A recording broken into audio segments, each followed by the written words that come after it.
Josephus on Christianity. Titus Flavius Josephus, 36 to 100 CE, the Jewish historian, is the main source for understanding Second Temple Judaism in the 1st century CE. In the last decades of the 1st century CE, he wrote The Jewish War, The Antiquities of the Jews, Against Apion, and The Life of Flavius Josephus. His histories and eyewitness testimonies remain essential to the study of the historical context that gave rise to the origins of Christianity. Josephus. Flavius Josephus was born Yosef ben Mattatyahu, a member of a priestly household in Jerusalem through his father's side, the house and order of Jehoiarib, and his mother was of royal descent, Hasmonean. He was educated in Jerusalem and most likely shared ideology and sympathy with the party of the Pharisees. During the Great Jewish Revolt of 66 CE, Josephus was appointed the commander of Galilee. He became famous and infamous for changing sides during the siege at Jotapata. He successfully predicted that the Roman commander, Vespasian, r. 69 to 79 CE, would become the next Roman emperor. Vespasian spared his life, and Josephus spent the rest of the war as a consultant to Vespasian's son Titus, r. 79 to 81 CE, who ultimately destroyed Jerusalem and the temple complex in the year 70 CE. After the war, Josephus moved to Rome where he had access to archives and wrote his histories. The writings of Josephus are crucially important for several disciplines: Second Temple Judaism in the 1st century CE, background sources for early Christianity, historical details of the client kings of the Roman Empire in the East, and the line of the Julio-Claudian emperors in Rome. Considered one of the greatest traitors by Jews, Christians were the ones who preserved his writings for posterity. This is because he wrote about John the Baptist, reported the death of Jesus' brother, James, and provided a passage on Jesus himself. Herod Antipas, a son of Herod the Great, c. 75 to 4 BC, Herod Antipas, r. 4 BC 39 CE, inherited the region of Galilee as one of the tetrarchs, the sons of Herod the Great. Josephus described his reign and activities in detail in Antiquities. Antipas was married to the daughter of King Aretas of Petra, the kingdom of Nabatea in Jordan. However, when meeting the wife of another half-brother, Herodias, he divorced the daughter of Aretas and married her. Aretas then went to war against Herod Antipas, who was defeated. In a digression, Josephus added the following: "Now some of the Jews thought that the destruction of Herod's army came from God and was a very just punishment for what he did against John called the Baptist, the Dipper.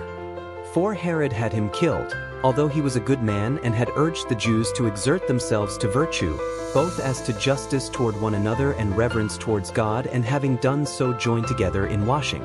For immersion in water, it was clear to him, could not be used for the forgiveness of sins, but as a sanctification of the body, and only if the soul was already thoroughly purified by right actions. And when others massed about him, for they were very greatly moved by his words, Herod, who feared that such strong influence over the people might carry to a revolt, for they seemed ready to do anything he should advise, believed it much better to move now than later, have it raise a rebellion and engage him in actions he would regret. And so John, out of Herod's suspiciousness, was sent in chains to Machaerus, the fort previously mentioned, and there put to death. But it was the opinion of the Jews that out of retribution for John God willed the destruction of the army so as to afflict Herod. As a client king of Rome, Herod Antipas had a duty to keep law and order in his province. In this period, various messianic contenders riled up the mobs with anti-Roman speeches. Herod Antipas was afraid that the followers of John in their zealousness would rebel. He would be blamed by Rome for not keeping control. Scholars often compare Josephus' report to the one found in the Gospel of Mark. Mark claimed that John the Baptist had criticized the second marriage. Herod invited his clients to a birthday party where he asked Herodias' daughter, Salome, to dance for his guests. He promised her anything she wanted. Her mother told her to ask for the head of John the Baptist. While debating Josephus' chronology, nevertheless, the story of the Baptist is considered historical and important from an outsider's point of view. The death of James, the brother of Jesus. In describing the rule of the procurator Albinus, 62 CE, Josephus included the story of the stoning of James, the brother of Jesus. And now Caesar, upon hearing the death of Festus, sent Albinus into Judea as procurator. But the king deprived Joseph of the high priesthood and bestowed the succession to that dignity on the son of Ananus, who was also himself called Ananus. But this younger Ananus was a bold man in his temper and very insolent. He was also of the sect of the Sadducees, who are very rigid in judging offenders, above all the rest of the Jews. Ananus was of this thought he had now a proper opportunity to exercise his authority. Festus was now dead, and Albinus was but upon the road, so he assembled the Sanhedrin of judges, and brought before them the brother of Jesus, who was called Christ, whose name was James, and some others, and when he had formed an accusation against them as breakers of the law, he delivered them to be stoned. Antiquities 20:9.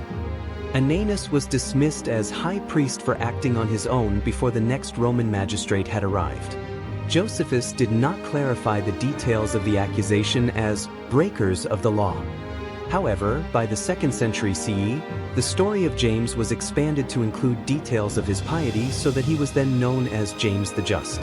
According to this version, he was thrown down from the pinnacle of the temple and is considered one of the first Christian martyrs. The Testimonium Flavianum, Testimony of Flavius Josephus. One of the most controversial passages is presented as a digression in his description of Pontius Pilate. About this time there lived Jesus, a wise man, if indeed one ought to call him a man. For he was one who performed surprising deeds and was a teacher of such people as accept the truth gladly. He won over many Jews and many of the Greeks. He was the Christ. And when, upon the accusation of the principal men among us, Pilate had condemned him to a cross, those who had first come to love him did not cease.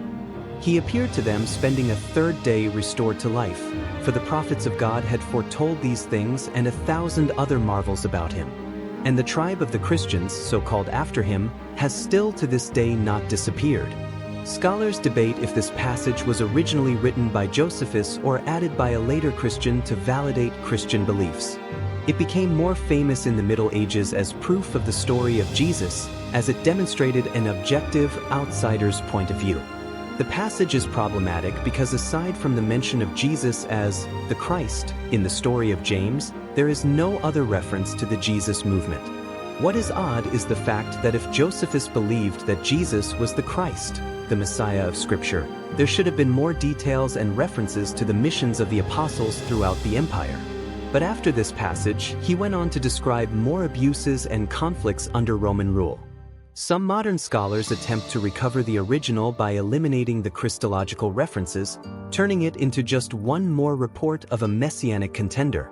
Because of the above passages, Christians preserved the writings of Josephus, and they remain an important source for the study of early Christianity. In the reconstructions of towns and villages in Judea and Galilee, Josephus is essential for archaeologists as well. There were later traditions that some Christians wanted to grant him sainthood, but this did not materialize.